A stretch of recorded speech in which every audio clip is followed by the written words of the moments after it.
is an NBC5 First Warning Weather Alert. Good morning. I'm Sarah Beth Ackerman. Right now, we're standing by for an update from Vermont Governor Phil Scott on the historic flooding we've seen all across the state over the past 3 days. He's being joined today by FEMA before they survey some of the damage. Let's listen in. For a situational update, Commissioner Morrison. Thank you, Governor. Good morning. My name is Jennifer Morrison. I'm the Commissioner of Public Safety. This morning, the state of Vermont is in much better shape than we were at this time yesterday. That being said, we are still in active response mode and have multiple rescues ongoing. The hardest hit area currently is Lamoille County, where we rescued 32 people and numerous animals overnight. This brings the total number of rescues since Sunday to over 200, and we have facilitated over 100 evacuations. As I said, today we have numerous water rescues underway in Lamoille County, and we are compiling reports of damaged or destroyed critical infrastructure. Throughout the day, we will continue to have Swiftwater and urban search and rescue teams staged across the state to address local requests for assistance related to life safety concerns. Generally speaking, rivers have crested and river flooding should wind down throughout the day. The southern and central parts of the state have seen floodwaters recede and the sun come out. These areas are quickly turning the corner to the recovery phase of this disaster. For now, things are stable in many areas across the state. I will continue to remind Vermonters that further precipitation is forecasted for Thursday and Friday that could bring significant additional rainfall. We have to continue to be vigilant and mindful that more flooding is a very real possibility. Currently, flooding concerns persist at the following locations: the Winooski River at Essex, the Lamoille River at Jeffersonville, the Missisquoi River at East Berkshire, the Otter Creek at Center Rutland, and the Arrowhead Dam in Milton. All rivers are expected to be below flood stage within the next 24 hours. Regardless of river levels, our waterways are not safe right now. The currents are fast, there is a tremendous amount of debris, and folks really need to stay off our rivers for the time being. I'm relieved to say that as of 8 o'clock this morning, no fatalities have been reported. This is undoubtedly due to two things: Vermonters' common sense and resilience, and the incredible dedication, professionalism, and hard work of our first responder community. I have deep appreciation and respect for all of our local, county, and state first responders. Thank you for your life-saving work during this disaster. We need to remain vigilant in the days to come, as many disaster-related deaths occur after the acute phase and during cleanup and recovery. Vermonters, keep your guard up and do not take chances.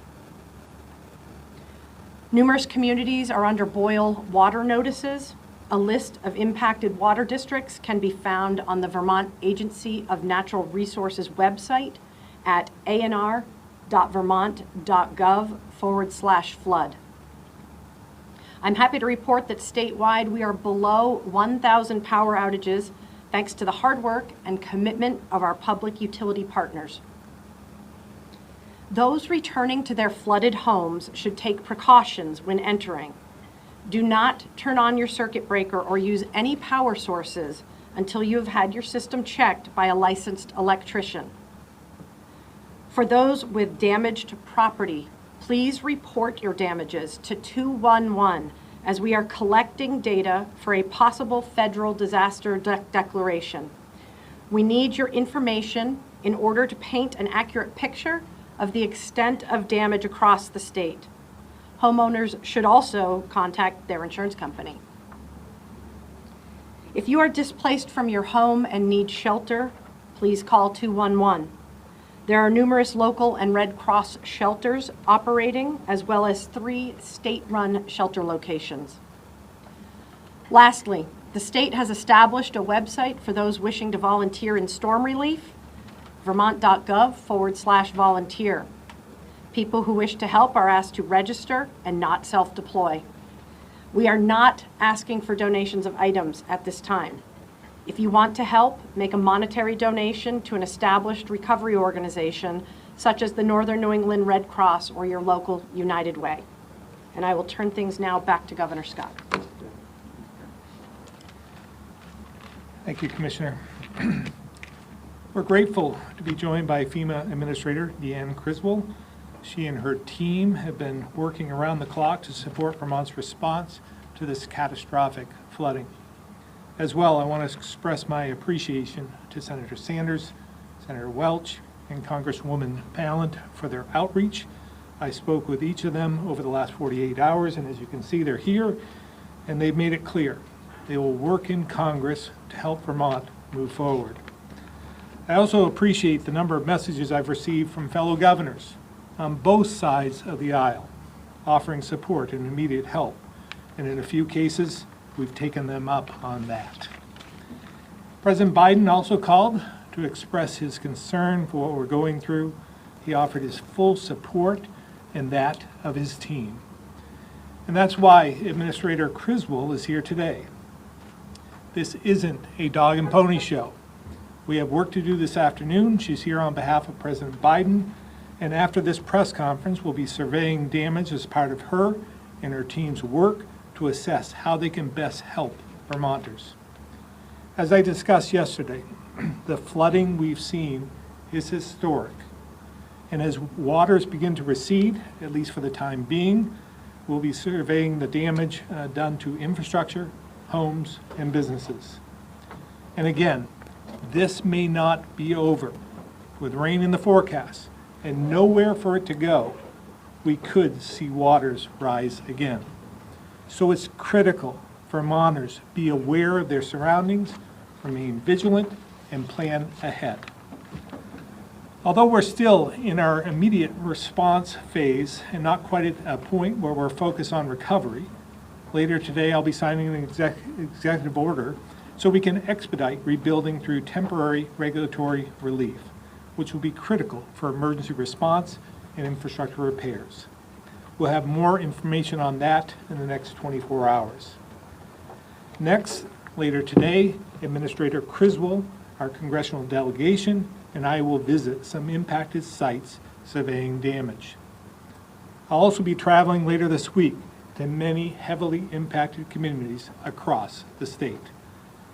Before I turn it over to the Administrator, I want to once again thank all those working on the response and the thousands of Vermonters who are stepping up to help us get us through this crisis. I continue to be inspired by their resilience and humanity so many have shown us, from our first responders and rescue crews to neighbors checking on neighbors. I know we'll get through this by working together. So with that, I'll turn it over to the Administrator and once again thank her and her team for their tireless work. Thank you, Governor, and good morning, everybody. Governor, just thank you so much for inviting me to join you today on this assessment and your praise for the team that's been here working really hard. I just wanted to start out by saying on behalf of the President and in the entire federal family, our thoughts are with everyone across Vermont right now as they are experiencing the impacts of this truly historic and catastrophic flooding event. Our hearts are with everybody that's going through this, and I know many people are remembering what it was like in Irene. And the biggest thing, and I think you've heard this already, is making sure that as the continued weather changes, that Vermonters are taking all of the steps to understand what their risks are and that they're trying to stay safe. As you heard from the Governor, FEMA and the entire Biden-Harris administration, we're here ready to support. We had teams on the ground prior to the declaration so we could be ready to respond immediately. That includes our incident management teams to help with the overall federal coordination, as well as our search and rescue teams. And we will continue to send additional resources as we work with the Governor and his team to understand what the needs are as we go into the recovery phase, but even to continue to support the ongoing response. And thanks to the swift approval of the governor's request for disaster declaration by President Biden, that gives us the ability to mobilize the entire federal family to come in here and provide those life-saving, life-sustaining response needs that are so critical right now in this current phase of the disaster. And as you heard from the governor, today is about understanding what those impacts are, understanding what the total extent of damage is across Vermont, so we can make sure that we are turning on the right programs and bringing the right resources in here to support the ongoing recovery efforts. As we work with the governor's office to better understand the overall extent and the impact of this, I think you've already heard this from the governor and you've heard this from the commissioner, but it's worth repeating. Very important that Vermonters stay vigilant. Stay vigilant, stay alert, stay aware to your surroundings.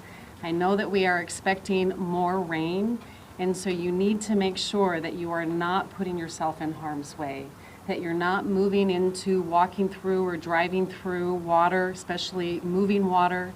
We know that it takes just 6 inches of water for somebody to be wiped off of their feet. And in that water, we see a lot of debris. We see down power lines. We see things that can cause additional damage. And so I really encourage everybody, please, do not walk, do not swim, or do not drive through these waters.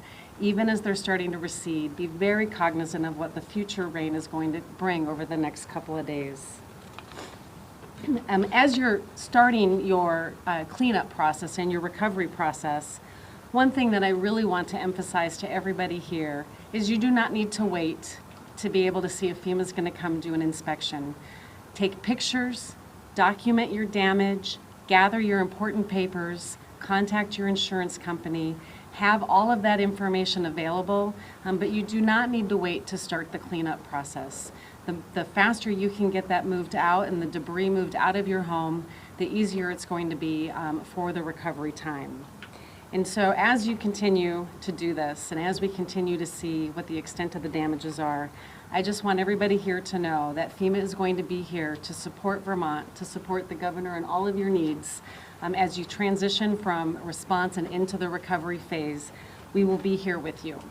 So with that, I would just say stay safe, stay strong, and with that, I will turn it over to Senator Sanders. Thank you very much, Administrator, Commissioner, thank you. Governor, thank you and your team for the hard work that they are doing. There's not much that I can add to what has already been said. I think we all understand we are now living through the worst natural disaster to impact the state of Vermont since 1927, where dozens of people died at that time. And thank God, at this point, we have not seen any fatalities, and we all hope that that will be the case. What we are looking at now are thousands of homes and businesses which have been damaged, sometimes severely. We're looking at roads and bridges, some of which have been wiped out and will need basic and fundamental repairs. And I want to echo what everyone else has said here. Right now, as we speak, you have road crews and emergency teams who are working 24/7 to save lives and save property. They are incredible heroes and heroines, and we all thank them very much for what they are doing. What the delegation, Senator Welch and Congresswoman Balint and I are working very hard on is to make sure that all of the relevant federal resources are brought into the state as quickly as possible. And I spoke to the president yesterday he was in Europe, and he has pledged to do everything that he and his team can do. And that's why Administrator Criswell is here today assessing the damage. We will be working not only with FEMA, which will play a prominent role in our recovery, will play a prominent role in the cleanup efforts, the mitigation efforts. We'll be working with the Department of Transportation, the Department of Agriculture, and other federal agencies. I also want to make clear that our delegation, we talked about that a moment ago, will do its best to make sure that the private insurance companies respond quickly and effectively to the needs of the people of Vermont. I'm going to work with them to make sure that they are not nickel and diming people, but are responding to the real damage that people are seeing. So with that, let me thank the administrator for being here and the great work that she and her team are doing. And I am confident that when we stand together, we are going to do the best that we can to get out of this catastrophe. Thank you. And now let me introduce Senator Welch. Thank you very much. Governor Scott, thank you so much for just an incredible response on your part, but also on the part of your entire team. It's really inspiring to see everyday Vermonters showing up for work and whatever it takes to be done to help Vermonters be safe and to recover. You do it.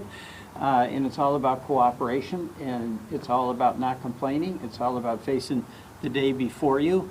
And every Vermonter whose home has been affected has just got a long, very tough road ahead.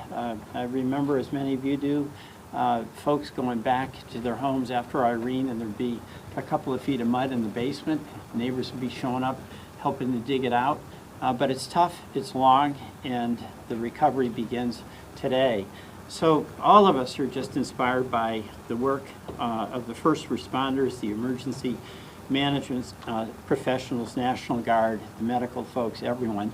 I also want to thank the reporters. You know, this is a time when local news is what people absolutely need desperately.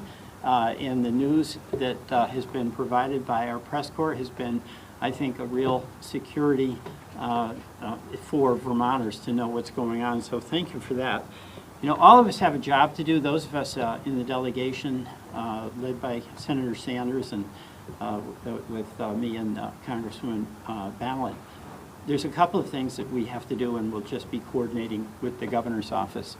One is FEMA is dealing with an unprecedented number of national disasters. They're going to need a plus up in their funding. We're going to do every single thing we can to make sure that FEMA has the funds to do everything that Vermonters are entitled to. And we've received, Bernie and I on the Senate floor, assurances and offers of help, including from Republicans. This is a real emergency. It's not the use of the name to try to leverage spending on something else. This is an emergency. So our job will be to make certain that the funds are there so that FEMA can do everything on behalf of Vermonters that Vermonters need and are entitled to.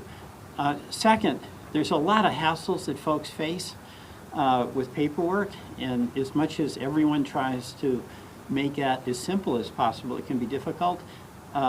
Bernie and Becca and I are going to coordinate our casework teams so that we can try to provide the best and quickest and most efficient response to Vermonters. So we'll be out there, in addition to what Senator Sanders said about keeping an eye on and doing all we can to encourage insurance companies to be fair and to be quick. So this is going to be an ongoing process, and we will be all in to back up the very hard on-the-ground work. Ultimately, it's about that business. It's about that Vermont family that wants to get back in action, have their feet on the ground, and be able to move ahead. And we will do our part.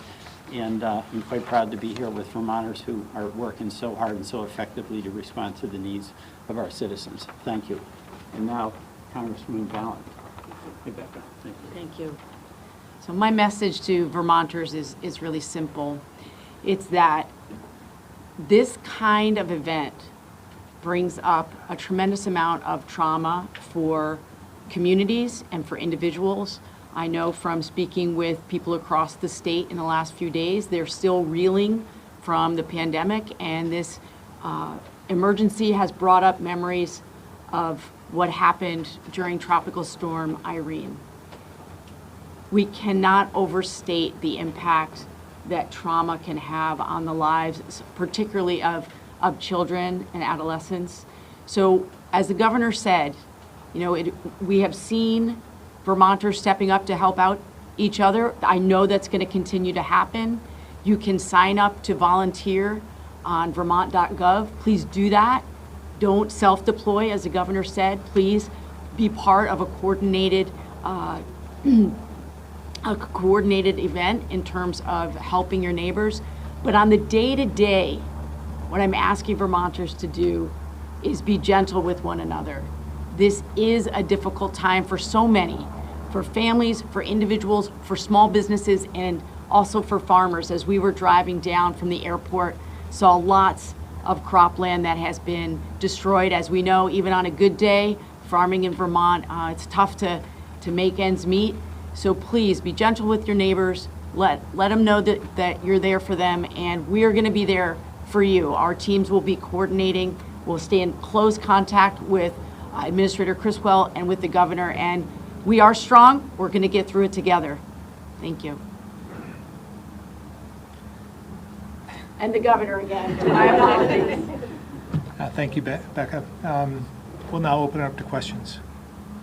You mentioned farmland being flooded. Would that be something covered under the emergency declaration that's already been approved by the president, or do you need a separate USDA disaster? I believe there's some separation there, but I might. Right, the agriculture piece is not part of what the Stafford Act covers. That would be work that we can help coordinate with the Department of Agriculture to make sure we get the right federal representatives in here to better understand what the impacts are. And Administrator, Senator Welch mentioned an unprecedented number of natural disasters. Can you talk about the role of climate change in all of this and how FEMA is responding to this? Yeah, you know, what I can say is that my 2+ years so far in this role is that I have seen an increase in records being broken, right? Records that have stood for decades or even a century, and it's happening over and over again. And so climate change is a factor, I think, in what we are seeing as a result of this increase in the amount of rain that's coming, and not just an event like this, but even in our hurricanes. And we have to start to think about what is this going to look like in 10 years from now, so we can understand what those risks are going to be, because I think what we're facing today is not what we faced 10 years ago. And so in order to help reduce the impacts of that, we really need to start to better understand what it's going to look like 10 and 20 years from now, so we can use our mitigation dollars to help reduce those impacts and help these communities be more resilient. Are rescues still happening? You mentioned Lamoille County, so those are actively happening, and where in Lamoille County is that happening? The most recent information I have is that they're in Jeffersonville, but that there are threats and potential calls for our swiftwater rescue assets in other places in Lamoille County. How do you explain that the swiftwater rescues are still happening on a regular basis when the rivers have crested and are starting to go down? Is that just a consequence of the storm moving north, and so the worst impacts are still in the north area presently? I can't answer that. Okay. I don't know if the governor can. Well, again, I mean, water flows downhill, right? So we've seen it here. It's it crested and is lowering in the Montpelier area, but that means the water is heading somewhere else, and that's to Chittenden County. And so we're seeing the elevation there. We're seeing it in communities like Jeffersonville and Johnson as well. With the forecast being what it is, situations like the Wrightsville Dam, what are the levels of concern there? Yeah. How's that holding up? Yeah, we've been concerned about that since last Sunday, and so we've been monitoring the level. As you know, it got up to about 1 foot below where we'd have to open up the gates, but we were able to get through that moment. So we're monitoring it at this point, and that's one of my biggest concerns is what about Thursday and Friday, and if we'll just have to see what it brings us. But we're monitoring the situation and trying to make sure that we allow for some capacity as we can to lower, create more reservoir capacity at Wrightsville in particular, but all the other dams as well. So it's not just there, we're looking across the state. From what you know now, what are you anticipating on Thursday and Friday? We don't know. I mean, what the Weather Service is telling us in our SEOC brief this morning, they were thinking maybe 1 to 2 inches Thursday and Friday.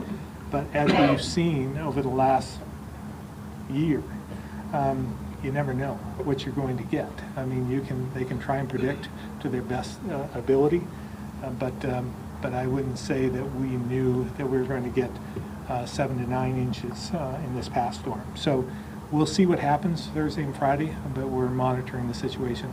I was going to say, what is the state's preparation for the next 4 weeks? Well, again, we want to preserve what we have, trying to alleviate some of the structures in terms of the damage done in front of their culverts and box culverts and so forth, so that we can allow water to go through them, because that's where a lot of the damage has been, clogging up the inlets. As well, trying to make sure that we have the capacity in those reservoirs, so that we can allow for more capacity. I know Barry and Montpelier are under boil water notices. Are you aware of any other towns that are, and are there any plans to deploy water trucks? Yeah, I would say that most communities might be under that boil water notice, but Commissioner Morrison? Yes, there are multiple communities. I don't know the exact number, but there's a real-time list of the impacted water districts. So remember, it's not by town, it's by the water district where you get your water service from. And that website can be found at www.anr for Agency of Natural Resources .vermont.gov/flood. The governor and members of the delegation and the minister have to exit out this door right now. But if everyone could stay put as they do so, the rest of the team and representatives from FEMA will be able to stay and answer additional questions. Thank you.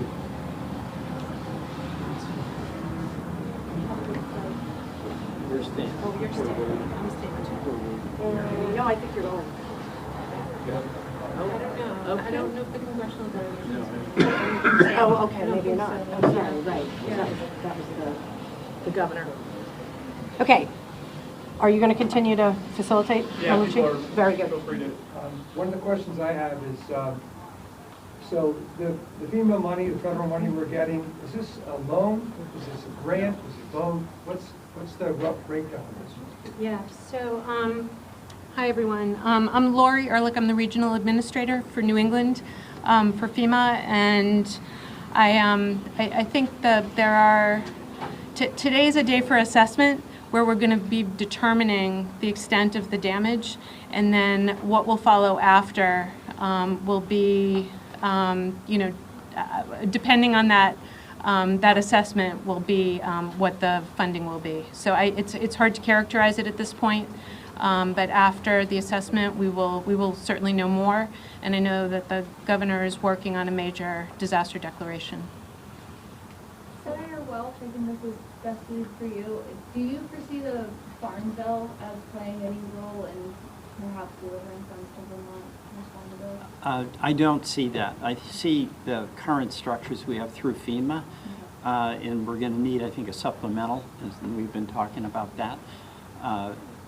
And if there's some specific things that come up, the delegation will do everything we can. I do want to just respond a little bit to the climate change question. I talked to the head of NOAA yesterday and asked him that question.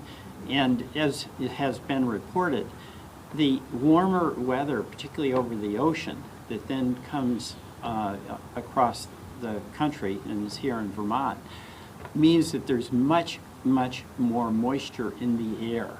So a rainstorm pre-climate change would not have dumped in some places 9 inches of rain, but all of that moisture in the air gets turned into rain that then gets added to the volume, which is enormous. So that is very much a climate change related situation. And then of course with our ridge lines, it just created a weather dynamic where it lingered longer. And with the combination of the lingering and the excess moisture that is climate change related, we had this vast volume of rain that pre-climate change we wouldn't have had. It would have just been a storm. Question for Commissioner Morrison, and might be also directed to the governor, who's obviously not here, but was the state government lacking the response in the early stages? The emergency command center closed Monday night when the storm was We did not close. We did not close. That is incorrect information. So when Channel We 3 went virtual. We had to evacuate the EOC in Waterbury. We never shut down the Emergency Operations Center, and every position was filled and leaning in virtually until we could re-aggregate ourselves here at this building. So that is incorrect information that we chose not to call out when it was originally published, but let me now call it out and make it very clear. We have activated our EOC since Sunday afternoon, and it has been in continuous operation, and as the disaster the scope of it became clear, we have bolted on more and more partners. So we never closed the EOC. Do you think that hindered our operations? Not at all. Emergency management did not know 89 was closed till Channel 3 buttoned out. That is not true either. Listen, you guys are the professionals in this. You know that misinformation is as big an issue as information and the information you share. That is also untrue. I don't know what your source is, but it is untrue. We have chosen to focus on the important pieces of this disaster, which is an outstanding, well-oiled and well-practiced response. And both of the things you've just said are untrue, and we can unpackage that at another time. In regards to the dam and managing capacity of the reservoir, what does that look like in terms of, is it releasing some water, or how do you manage that? I don't think I have any. Do you want to speak to that, Eric? Yeah, are you talking about a This is specific dam? This is Eric Forend, who's the interim director of Vermont Emergency Management. We don't have a representative of the Department of Environmental Conservation here right now, but he will maybe be able to give you some high-level information. We've had The governor was concerned about the Wrightsville Dam in particular. Yeah, the Wrightsville Dam is the ones the governor has been speaking about. We've had eyes on it and since Sunday night. But what is happening is they get to a certain procedural step. The water's high enough, it has to go through the overflow. Again, there was some misinformation about its failure or imminent failure, not accurate. It's acting in the way that it's supposed to act, which gives us time to understand what the downstream effects are going to be. So if we know that it's going to release a certain amount of water, a certain amount of cubic feet, we know how far it's going to go. We know how far we need to activate folks or evacuate folks. We could send teams to do that. We did that the other day. That dam specifically is now set down to about a foot under, and it's sat there and it's stabilized. So we have different teams at different dams because in Vermont, one agency doesn't own all dams, so it's a concerted effort among a bunch of agencies and a bunch of different individuals. So we have those individuals here, and we are watching them. The governor seemed to be suggesting, though, that you were going to be lowering the level of the dam in order to create capacity. Did I misunderstand that? My name is Maggie Gender, and I'm the Deputy Secretary for the Agency of Natural Resources, which oversees Department of Environmental Conservation, Forest Parks and Rec, and Fish and Wildlife. So our attention was really focused on the 3 flood control dams in Waterbury, Middlesex, which is Wrightsville, and Eastbury. Wrightsville is at reduced risk. We are going to continue to monitor it, as everybody has said, given that we're watching the weather events. We just have to be vigilant. Our lead dam safety expert was sleeping at the Waterbury Dam Reservoir to release the dam floodgates and close and open them as necessary to keep communities safe. So when it comes to the Wrightsville Dam in particular, we're at reduced risk. We have been very fortunate that our facilities here in Vermont have withstood this pressure. It doesn't mean that we're not concerned as we move forward with more precipitation coming. So our dam safety program has been working with the Army Corps of Engineers to do an analysis, exactly like Eric just said, to understand that if more precipitation comes and we're monitoring these levels, what does it look like for downstream so that we as dam owners can give the best data and information to emergency management so they know how to mobilize communities and keep everybody safe. So in terms of your question, we're not there yet, but the purpose of the way that the dam is set up is to withstand flood. And so it has its own mechanisms in place built into the structure to do that. So we call it the spillway. It's pretty much an overflow system. So that's where we're at right now. So we just want to make sure, because there was a lot, again, misinformation about Wrightsville. We're at reduced risk. We're watching it. We're monitoring it closely. And our team takes very seriously the responsibility to give information to Vermonters as we get it. It would seem that if the dam is only a foot above spillway, and there's storms coming that you've already discussed, that there would be the need, or maybe it makes sense, to do some limited release to create capacity behind the dam. Is that not what So you're the referring management to? of dams is a really technical profession, and I'm happy to get you the answer to that question. I don't have it. I would be more comfortable having our dam engineers give you the information to that. So I'm happy to give you my information. Did you want to speak to the fact that that's only the 3 dams that the state owns, and there are So- hundreds of other dams? So the Agency of Natural Resources owns 100 dams in the state of Vermont, and we regulate about 800 privately owned and municipally owned dams. So this is a very active space for us right now. Commissioner Morrison, I have a question for you. What about healthcare infrastructure? Are hospitals accessible? Are they staffed? How is that looking right now? To my knowledge, they are all accessible. They are all staffed.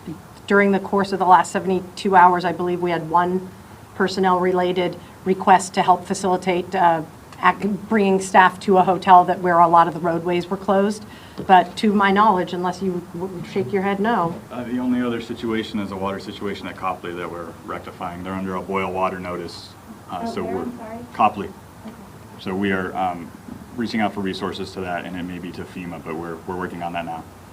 What about delivery routes and supply chain for essential goods, including food, medication, gasoline, fuel? Have there been any interruptions that you're aware of those deliveries to the state?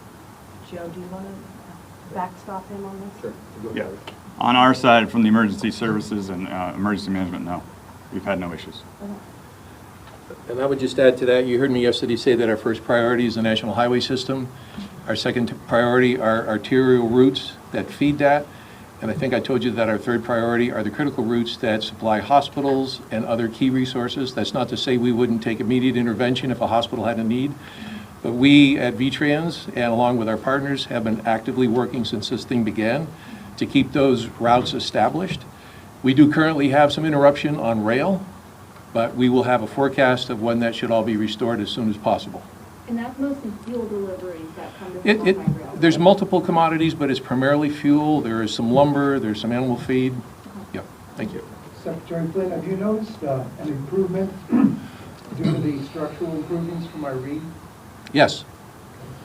We worked closely with the Agency of Natural Resources, primarily the Department of Environmental Conservation after Irene, to take a look at specifications for how we design bridges. In fact, immediately after Irene, back at the National Light Facility, where both ANR and VTrans at one time were on different floors, we embedded structural engineers with river engineers on the same floor in adjoining cubicles. No more silos just because we were separate agencies, so that we could best understand the sort of pressures that you've heard of, climate concerns, so that we could best understand the forecast for the pressures we would see in the future, that affect the hydrology and how we design structures.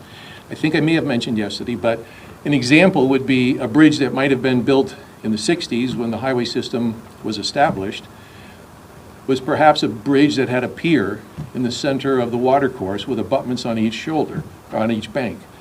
Today, we're designing bridges differently so that they can span that watercourse without having to have a pier in the center. Now, that's not to say you won't find a bridge with a pier in it and remind me of that, but that might be one that's been built a while. So we are looking to do things like that, to create a wider opening for debris and more water to pass through bridges, so that, like you saw in Irene, when we had 34 bridges that were either destroyed, or what primarily happened was the debris would come downstream and it would hit the pier in the middle, and it would go around the abutments, and it would take out the approaches of the road to the bridge. So the actual structure survived, but you couldn't get onto it. So there's been a lot of things like that that have been beneficial, lessons learned since Irene. For the state volunteer program that you guys were talking about, do you have any kind of response or numbers on what that's garnered so far since it started? Is there a key number you guys are really trying to get to, and when those people can expect to be kind of deployed, if you will? So as we mentioned, the volunteer website, we're advocating everyone to go sign up through that. As of yesterday morning, there had already been 300 folks that were signed up. We're also working with Serve Vermont, who has another 200 AmeriCorps that are getting staged and ready to assist. I'm wondering if there's someone who can provide a little more insight into the ongoing rescues, whether this is a situation where people are isolated because of damage to their homes, to their roads, or if there are people who got stuck in their cars. I mean, have they been there this entire time? Any other details you can provide? So I can't give you any details about what they're doing right this minute because my information is several hours old. I can tell you that last night, one of the rescues was someone who drove around a road that was meant to be closed and got into trouble, and they had to rescue somebody from a vehicle.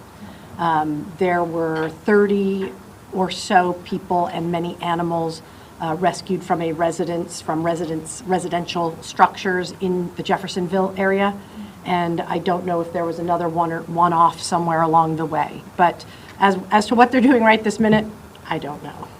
But if that's important to you, we can certainly get back to you on it. And I'm wondering in the shelters, how many people are relying on that shelter? Do you recall the numbers? I don't, but we do have census data that we can provide. We have census data as of the activity last night, and we can get that to you if you're interested in that. We can get you the information for the state-run shelters, and we are in the process of collecting the information for the locally run and the Red Cross-run shelters. So some of the homeless hotels have been flooded out. As far as you know, have those folks been able to relocate to some of the shelters, the state shelters? I don't have that information. I think that would be an Agency of Human Services question. Jen, you said something about urging people to stay off of the waterways of the state, and obviously I understand not going through areas that are flooded in cars and walk, but in Montpelier yesterday there were all manner of people taking to kayaks and paddleboards and canoes, and these people, some of them have businesses they're trying to check on. I mean, are you urging people? Can you clarify what you're urging them not to do? You don't want them to be doing any of that? No, it's not safe. I mean, it's do so at your own risk. There can be downed electrical lines, there can be oil, gasoline, other hazmat materials in that water that's flowed over the waterways. There can be street sign metal spikes that you could slip and fall on. I mean, there's all sorts of hazards in the water when you can't see to the bottom. So our recommendation is stay out of flooded areas and stay off the rivers until we get to a place where the currents have calmed down, the water's not so churned. Right now everything is brown, you cannot see, and the debris is been abated to some degree. I have updated shelter numbers of folks. These are the active shelters. And Jason gets Governor's Chief Staff. Berry Auditorium, 58. Cavendish School, 0. Hartford High School, 3.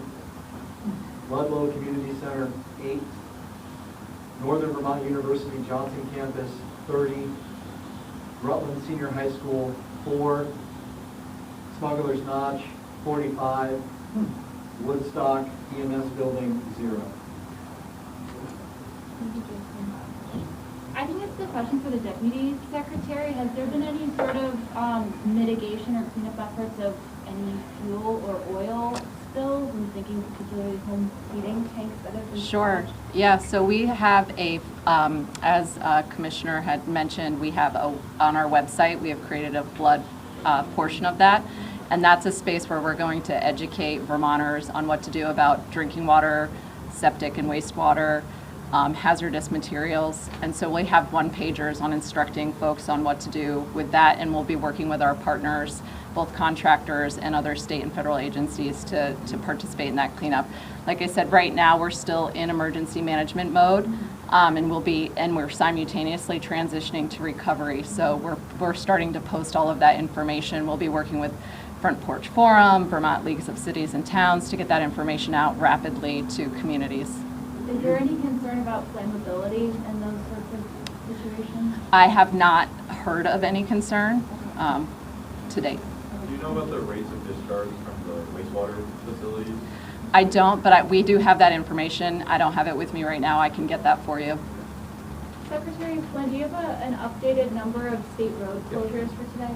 I do.